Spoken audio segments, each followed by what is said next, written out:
Dalam nama Bapa dan Putra dan Roh Kudus. Amin. Tuhan beserta kita, Sekarang dan selama-lamanya. Saudara-saudari terkasih, tindakan Yesus melalui penderitaan di jalan salib untuk menebus dosa kita menjadi bukti nyata atas besarnya kasih Allah pada kita. Allah Sang Pencipta tidak menghendaki kita, anak-anaknya, jauh daripadanya karena dosa. Kegiatan ibadat jalan salib di mana kita merenungkan kisah sengsara Yesus ini menjadi salah satu sarana bagi kita untuk merenungkan dan menyadari dosa kita dalam melakukan pertobatan diri, bukan hanya untuk diri sendiri, melainkan kita juga harus mampu mengambil tindakan nyata kepada sesama dan seluruh alam ciptaannya. Marilah kita berdoa. Allah Bapa yang Maha Rahim, Engkau telah menunjukkan kasih-Mu dengan merelakan Putra-Mu yang tunggal mengalami kesengsaraan untuk menebus dosa-dosa kami. Bimbinglah kami melalui Roh Kudus-Mu dalam merenungkan jalan salib ini, agar kami semakin mampu mengamalkan iman kami. Terlebih kami berani untuk semakin mengasihi, semakin terlibat dan semakin menjadi berkat bagi sesama kami dan seluruh alam ciptaan. Demi Yesus Kristus, Tuhan dan pengantara kami, yang hidup bersama Dikau dan Roh Kudus, kini dan sepanjang masa. Amin. Perhentian pertama, Yesus dijatuhi hukuman mati. Kami menyembah Dikau ya Tuhan dan bersyukur kepadamu. Sebab dengan salib suci-Mu, Engkau telah menebus dunia. Layaknya seorang penjahat, Yesus dihadapkan dalam sidang pengadilan Pilatus. Sebenarnya Pilatus tidak menemukan kesalahan Yesus, tetapi ia harus menyerah pada desakan para tua-tua, ahli-ahli Taurat, dan seluruh rakyat. Dan Yesus dijatuhi hukuman mati. Ia yang tak bersalah diserahkan kepada rakyat untuk disalibkan. Sebuah keputusan yang melibatkan pendapat orang lain terkadang malah menjadi tidak adil. Apakah aku pernah ikut campur atas urusan orang lain sehingga membuat orang tersebut mengalami ketidakadilan? Ataukah dukungan yang aku berikan mampu memberikan keputusan yang adil? Apakah aku sudah terlibat untuk memperbaiki keadaan menjadi lebih baik atau bahkan lebih buruk? Marilah kita berdoa.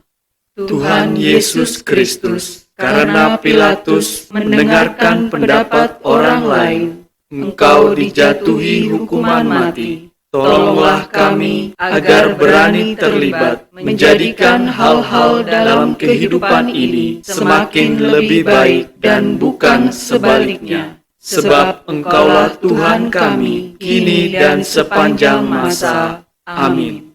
Tuhan, kasihanilah kami. Allah, ampunilah kami orang berdosa ini. Anak domba tak bersalah, ajar kami pun berpasrah, taat pada Bapamu. Perhentian kedua, Yesus memanggul salib. Kami menyembah Dikau ya Tuhan dan bersyukur kepadamu. Sebab dengan salib suci-Mu, Engkau telah menebus dunia. Yesus dihina, diludahi, disesah, bahkan mahkota duri dikenakan di kepalanya. Deritanya semakin bertambah ketika ia harus memanggul salibnya sendiri menuju ke tempat yang bernama tempat tengkorak, yang dalam bahasa Ibrani disebut Golgota. Ketika kita dihina atau diejek, sering kita menjadi jengkel, marah, sakit hati, dan ingin balas dendam. Tapi iman kita mengajarkan akan kasih, bahkan kita harus mengasihi musuh kita. Mampukah kita tetap mencintai walau kita dihina? Mampukah kita mengasihi musuh kita? Marilah kita berdoa. Tuhan Yesus Kristus, penderitaan-Mu semakin lengkap karena dosa kami. Seakan kami yang menghina Engkau, kami yang memasangkan mahkota duri di kepala-Mu. Kami mohon, bimbinglah kami melalui Roh Kudus-Mu, agar kami selalu mengingat hal ini, sehingga kami mau berubah dan mengambil tindakan nyata untuk semakin mengasihi orang yang menghina kami. Sebab Engkaulah Tuhan kami, kini dan sepanjang masa. Amin. Tuhan, kasihanilah kami. Allah, ampunilah kami, orang berdosa ini. Kayu salib ia panggul, mari kita pun memikul salib kita di dunia. Perhentian ketiga, Yesus jatuh untuk pertama kali. Kami menyembah Dikau ya Tuhan dan bersyukur kepadamu. Sebab dengan salib suci-Mu, Engkau telah menebus dunia. Perjalanan Yesus menuju Golgota semakin berat. Jalan mendaki membuat beban salib terasa berat. Luka-lukanya mengeluarkan darah. Badannya lemah dan lelah, bahkan batin pun lelah. Hal ini menyebabkan Yesus jatuh dalam perjalanannya. Namun karena cinta dan kesetiaannya, Yesus bangkit dan meneruskan perjalanan. Penderitaan seringkali membuat kita ingin menyerah, bahkan mengakhiri hidup. Ketika kita melihat sesama kita mengalaminya, apakah yang kita lakukan? Membiarkannya terpuruk? Ataukah kita memberi dukungan untuk berani menghadapi penderitaan seperti yang Yesus ajarkan? Apakah kita terlibat dalam menjaga kehidupan, baik pada sesama maupun alam ciptaan? Marilah kita berdoa. Tuhan Yesus Kristus, sering kami tidak peduli dengan sekitar kami. Kami lebih mementingkan diri sendiri dibandingkan terlibat dengan sesama kami yang menderita. Bimbinglah kami dengan Roh Kudus-Mu, agar kami lebih peka dan mau terlibat menjaga kehidupan sesama dan alam ciptaan. Sebab Engkaulah Tuhan kami, kini dan sepanjang masa. Amin. Tuhan, kasihanilah kami. Allah, ampunilah kami orang berdosa ini.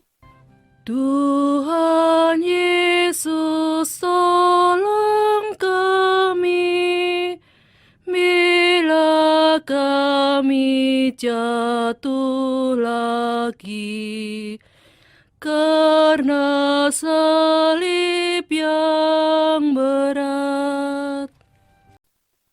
Perhentian keempat, Yesus berjumpa dengan ibunya. Kami menyembah Dikau ya Tuhan dan bersyukur kepadamu.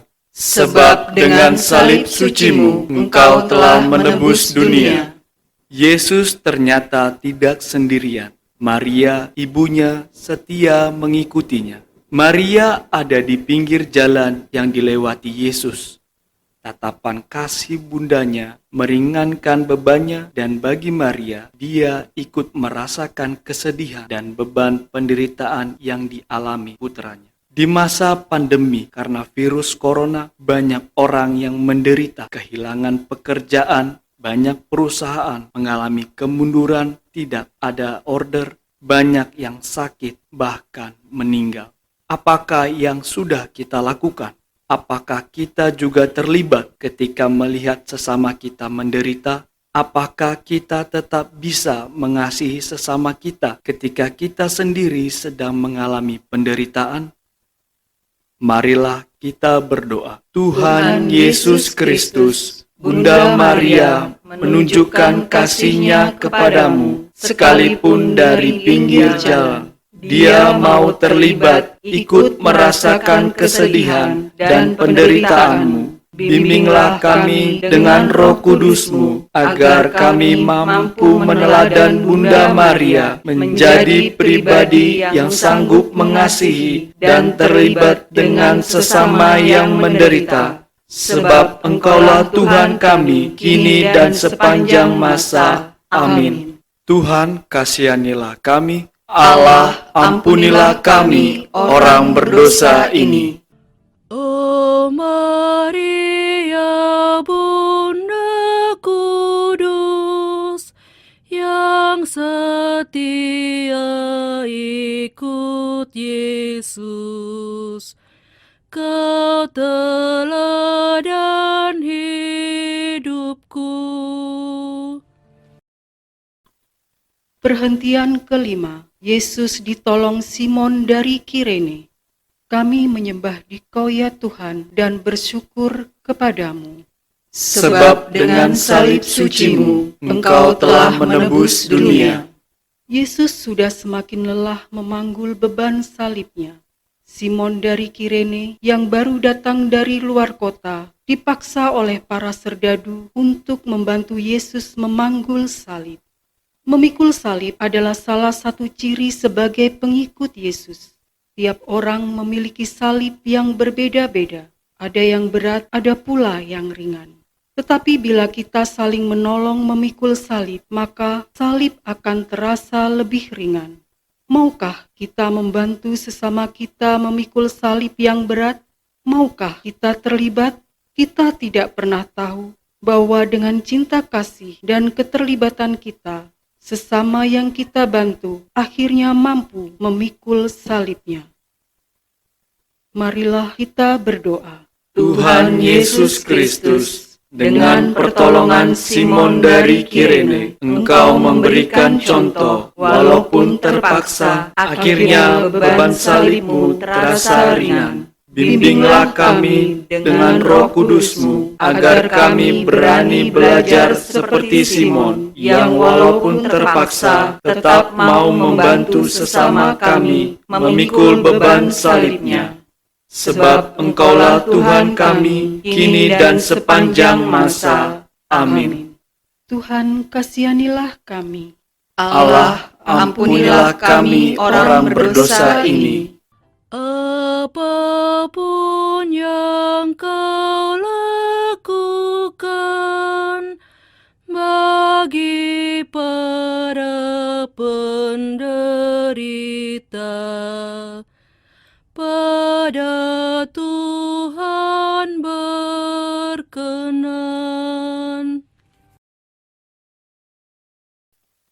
Perhentian keenam, Veronika mengusap wajah Yesus.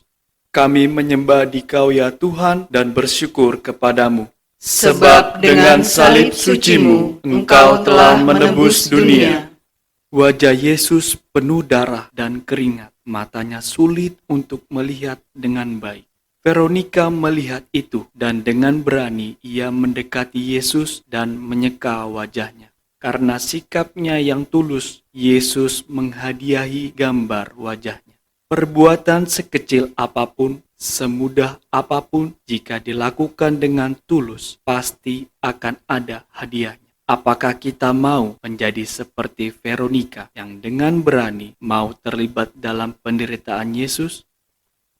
Marilah kita berdoa. Tuhan Yesus Kristus, kami sering melihat penderitaan sesama kami, tetapi terkadang kami malas untuk menolong, malas untuk terlibat karena berbagai alasan. Tolonglah kami dengan bimbingan Roh Kudus-Mu, agar kami mau melakukan aksi nyata, yaitu terlibat menolong sesama kami yang mengalami kesusahan. Sebab Engkaulah Tuhan kami, kini dan sepanjang masa. Amin. Tuhan, kasihanilah kami. Allah, ampunilah kami, orang berdosa ini. Bila kita meringankan duka orang yang sengsara, Tuhan Allah berkenan. Perhentian ketujuh, Yesus jatuh untuk kedua kalinya. Kami menyembah Dikau ya Tuhan dan bersyukur kepadamu. Sebab dengan salib suci-Mu, Engkau telah menebus dunia. Sekalipun Simon dari Kirene dan Veronika telah menolong Yesus, ternyata hal itu tidak cukup. Tubuh Yesus semakin lemah, sementara perjalanan masih jauh. Karena beratnya beban salib, Yesus jatuh untuk kedua kalinya. Tetapi Yesus bangkit lagi dengan tabah dan tekad yang kuat untuk menebus dosa kita. Dalam perjalanan pertobatan kita, terkadang kita masih sering jatuh dalam dosa yang sama. Jatuh bangun terus-menerus. Sampai kapankah kita akan seperti ini? Sadarkah bahwa dosa kita yang membuat salib Yesus semakin terasa berat? Apakah kita bangkit kembali seperti yang Yesus teladankan? Marilah kita berdoa. Tuhan Yesus Kristus, jatuh berulang kali adalah hal yang tidak enak, bahkan membuat malu. Bantulah kami dengan bimbingan Roh Kudus-Mu, agar kami berani bangkit dan melangkah maju, serta berjaga terus dari kejatuhan kembali. Sebab Engkaulah Tuhan kami, kini dan sepanjang masa. Amin. Tuhan, kasihanilah kami. Allah, ampunilah kami orang berdosa ini. Bila mana kami goyah dan tercampak karena salah, ya Tuhan tegakkanlah. Perhentian ke-8. Yesus menghibur para wanita yang menangisinya. Kami menyembah Dikau ya Tuhan dan bersyukur kepadamu. Sebab dengan salib suci-Mu, Engkau telah menebus dunia. Di dalam perjalanannya menuju Golgota, banyak orang yang mengikuti Yesus. Di antaranya banyak wanita yang menangis dan meratap. Yesus pun memberi nasihat kepada mereka. Hai putri-putri Yerusalem, janganlah kamu menangisi aku, melainkan tangisilah dirimu sendiri dan anak-anakmu. Para wanita itu menangis tetapi tidak menyadari keadaan dirinya sendiri. Mereka lebih menasehati orang lain tapi tidak melakukan pertobatan diri. Mereka terlibat tetapi dalam hal yang negatif. Apakah kita juga seperti mereka, menuding orang lain sementara kita sendiri melakukan? Apakah ini arti terlibat yang sebenarnya? Apakah terlibat seperti ini bisa disebut karena cinta atau mengasihi, atau sebaliknya, senang pada penderitaan orang? Marilah kita berdoa. Tuhan Yesus Kristus, teguran-Mu kepada para wanita yang menangis dan meratapi-Mu, seperti teguran-Mu kepada kami. Seringkali kami peduli pada sesama, tetapi kami melupakan pertobatan diri sendiri. Bimbinglah kami dengan terang Roh Kudus-Mu, agar kami melakukan pertobatan diri terlebih dahulu, sebelum kami mencintai dan terlibat dengan sesama kami dan juga alam ciptaan. Sebab Engkaulah Tuhan kami, kini dan sepanjang masa. Amin. Tuhan, kasihanilah kami. Allah, ampunilah kami, orang berdosa ini.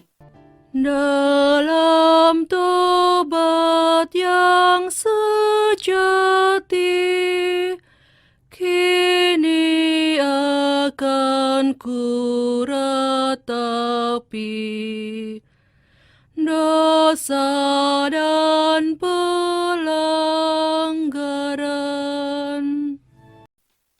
Perhentian ke-9. Yesus jatuh untuk ketiga kalinya.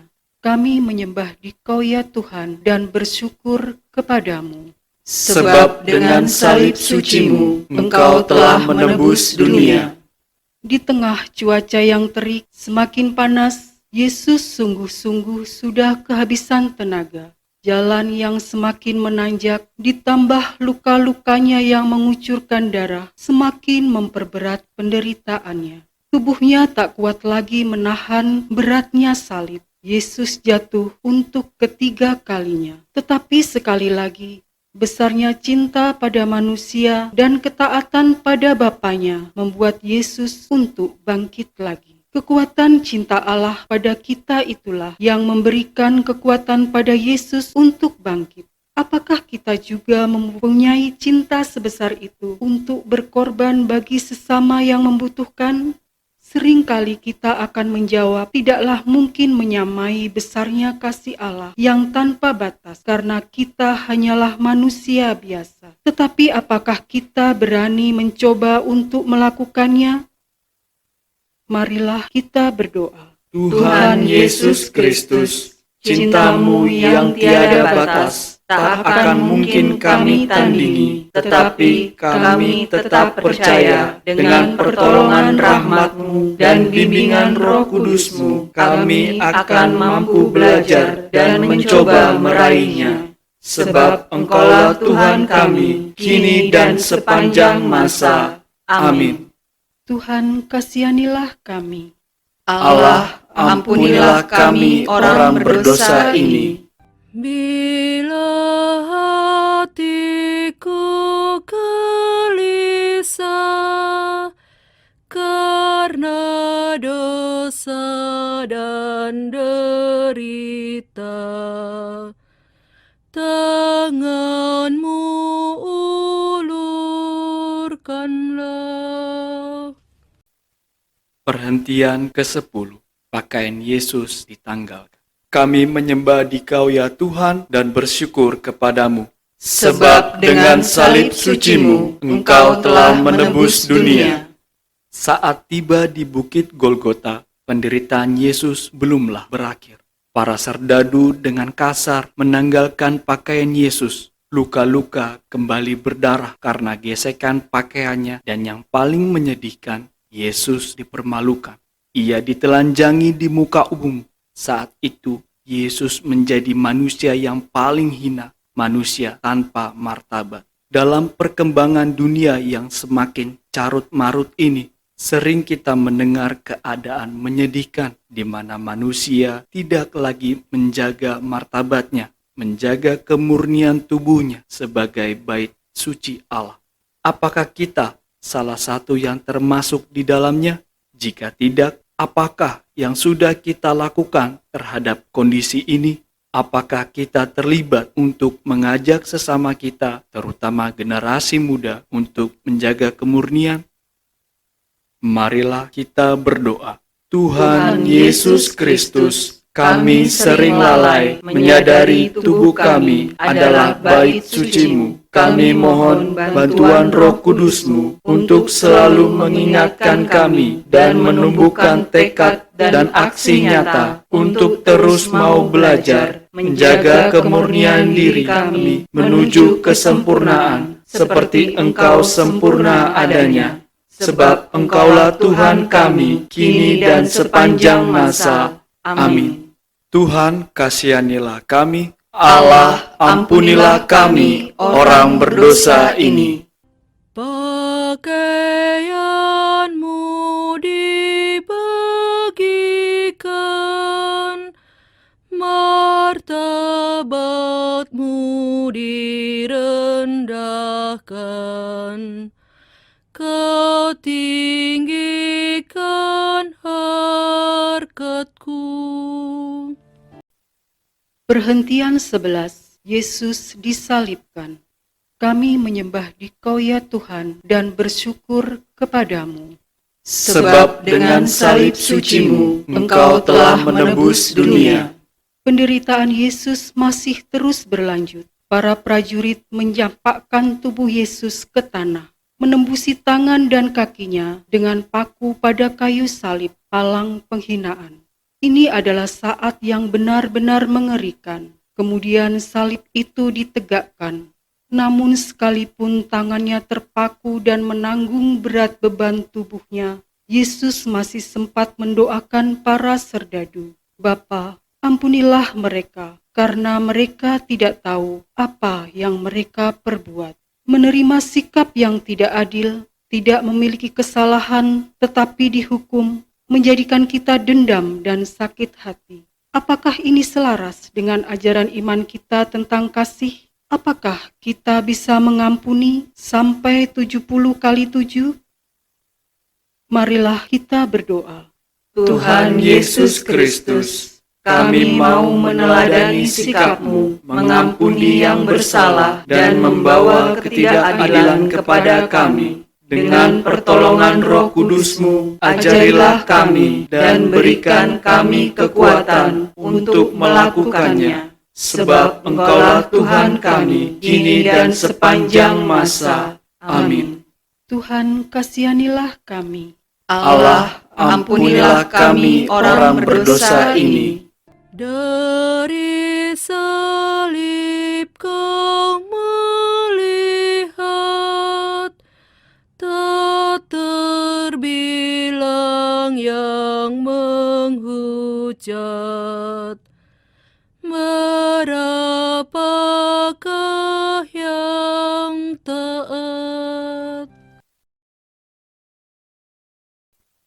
Perhentian ke-12. Yesus wafat di salib.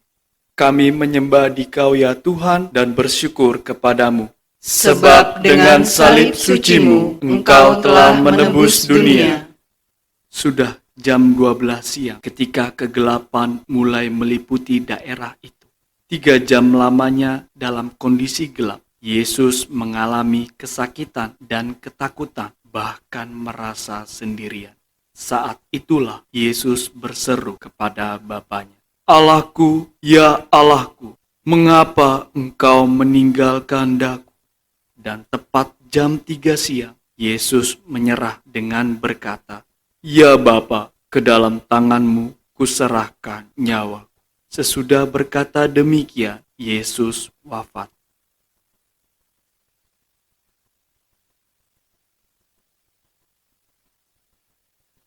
Kasih Allah melalui Putra Tunggalnya adalah kasih yang tanpa batas, sungguh tiada taranya.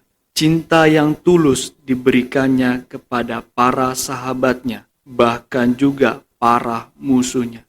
Cinta Tuhan itulah yang kita rayakan dalam perjamuan Ekaristi.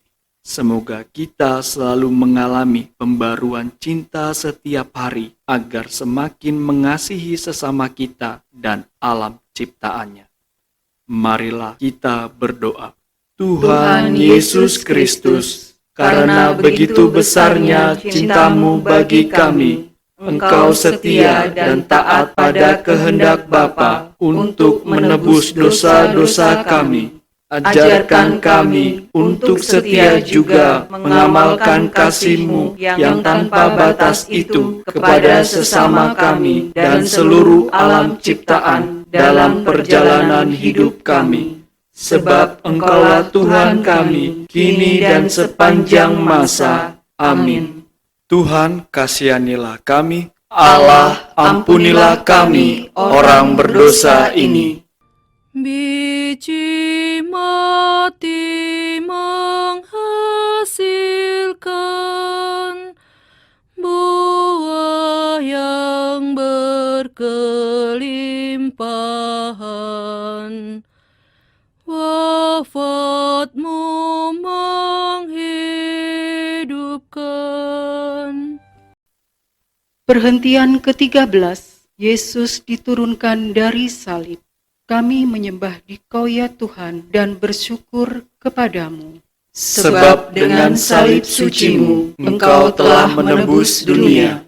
Salah seorang prajurit menikam lambung Yesus, dan segera keluarlah darah serta air. Atas keberanian Yusuf dari Arimatea yang meminta jenazah Yesus pada Pilatus, jenazah Yesus lalu diturunkan. Maria yang sedari awal mengikuti jalan salib Yesus, menerima Yesus di pangkuannya. Sekalipun berduka, Maria melaksanakan apa yang pernah dikatakannya. Terjadilah padaku menurut perkataan. Maria menjadi teladan kesetiaan bagi kita sebagai orang beriman, karena kesetiaannya mendampingi Yesus. Bunda Maria, perawan pilihan Allah, membuktikan kesetiaannya sampai akhir hayat putranya.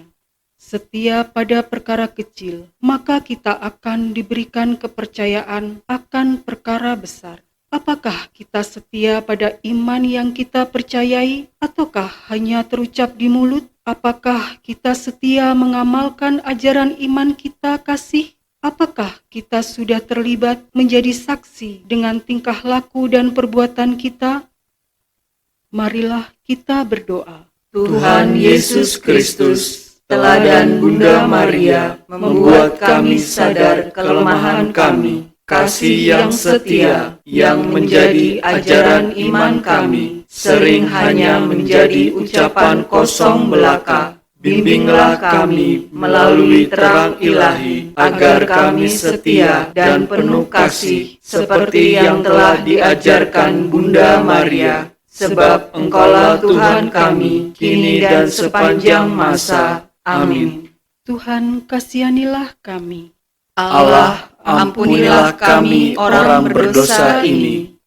Salib tanda kehinaan, jadi lambang kemenangan. Karena Tuhan telah menang. Perhentian ke-14. Yesus dimakamkan. Kami menyembah Dikau ya Tuhan dan bersyukur kepadamu.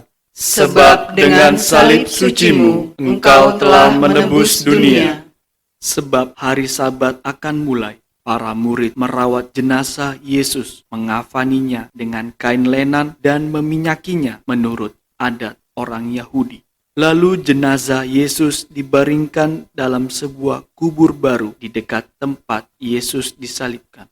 Yesus telah wafat, tetapi kasih dan mukjizatnya tetap nyata hingga kini. Apakah kita percaya akan karya-karyanya yang ajaib sejak dahulu hingga saat ini? Apakah kita pernah mengalami kasih-Nya yang begitu besar? Apakah kita sanggup menjadi saluran kasih-Nya kepada sesama di sekitar kita dan seluruh alam ciptaan? Marilah kita berdoa. Tuhan Yesus Kristus, dalam masa pertobatan ini, ajar kami semakin menyadari bahwa kasih-Mu masih nyata dalam setiap langkah kehidupan kami. Kami mohon agar kami dimampukan menjadi saluran berkat bagi sesama kami dan alam ciptaan. Sebab Engkaulah Tuhan kami kini dan sepanjang masa. Amin. Tuhan kasihanilah kami. Allah, ampunilah kami orang berdosa ini. Tuhan Yesus dimakamkan, masuk ke dalam kematian, sampai bangkit mulia. Saudara-saudari yang terkasih dalam Kristus, jalan salib adalah salah satu sarana bagi kita untuk menyadari akan kasih Allah yang besar dan nyata bagi kita. Semoga perenungan kita akan penderitaan Yesus di jalan salibnya menyadarkan kita dan membuat kita berani untuk melakukan pertobatan diri, bukan saja bagi diri kita sendiri, melainkan untuk sesama dan seluruh alam ciptaan. Semoga perenungan ini menjadikan kita berani untuk semakin mengasihi, semakin terlibat, dan semakin menjadi berkat untuk sesama. Marilah kita berdoa. Allah Bapa yang Maha Rahim, penderitaan Yesus di jalan salibnya sungguhlah berat, tetapi karena kasih, kesetiaan, dan ketaatannya pada kehendak-Mu, Yesus mampu melakukannya bagi kami, menebus dosa-dosa kami, agar kami merasakan kembali hubungan yang harmonis dengan-Mu. Ajarilah kami untuk selalu menyadari hal ini, sehingga tingkah laku kami hari demi hari semakin sesuai dengan apa yang Kau kehendaki dan semakin menuju kesempurnaan. Kami mohon, mampukan kami untuk semakin mengasihi, semakin terlibat, dan semakin menjadi berkat bagi sesama kami dan seluruh alam ciptaan-Mu. Dengan perantaraan Tuhan kami Yesus Kristus, Putra-Mu yang hidup bersama Dikau dan Roh Kudus, sepanjang segala masa. Amin. Ibadat kita akan dilanjutkan dengan perayaan Ekaristi.